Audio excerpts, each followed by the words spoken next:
আমাদের এই ফ্যাসিস্ট বিরোধী সংগ্রামের যারা বিভিন্ন লেখার মাধ্যমে আমাদেরকে উজ্জীবিত করেছেন, তেমনি একজন এই কবিতাটি লিখেছেন।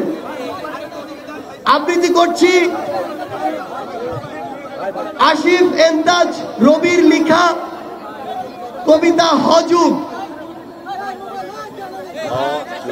সে এক যুগ ছিল ভাই, স্বর্ণযুগ যাকে বলে।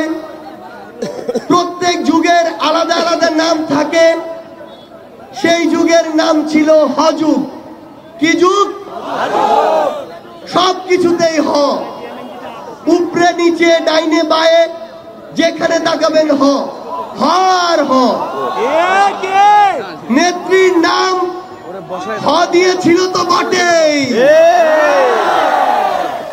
বাহিনীরও নাম ছিল হেলমেট বাহিনী। তাদের হাতে হাতুড়ি, হাতুড়ি না থাকলে হকি স্টিক। হয়ের বাইরে এরা যায় নাই, হ ভাই আসলেই যায় নাই। এমনকি সেই হযুগে দেশের সবচেয়ে হারুনের ভাতের হোটেল,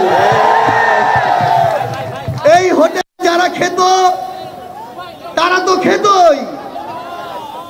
হোটেলে যাওয়ার সুযোগ না পাওয়া পাবলিকরা যা খেত তার সবচেয়ে পরিশীলিত নাম হতে পারে হ বারা খাওয়া।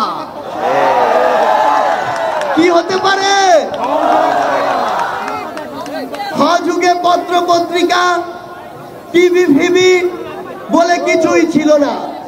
যা ছিল তার নামও ছিল হ দিয়ে, হলুদ সাংবাদিকতা।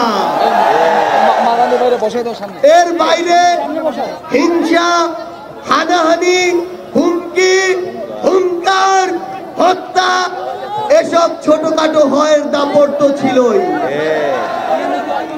15 বছর পর হযুগের সমাপ্তি ঘটল। হ পালিয়ে গেলেন, যে বাহনে করে পালালেন তারও নাম হ দিয়ে, হেলিকপ্টার। হ দিয়ে শুরু, হ দিয়ে শেষ।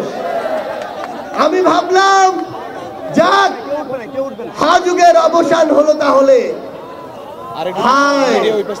কিন্তু কিসের কি? এখন আবার নতুন করে হয়ের হাহাকার শুরু হয়েছে। চারিদিকে হয়ের হাউকাও। নতুন হযুগে শুরু হয়েছে এভাবে, হ্যালো আপা, হ্যালো হ্যালো, আপা আপা, হ্যালো হ্যালো হ্যালো, হ্যালো আপা জি বলেন, হ্যালো আপা, হ্যালো হ্যালো হ্যালো। এভাবে হ দিয়েই কবিতাটি শেষ হলো।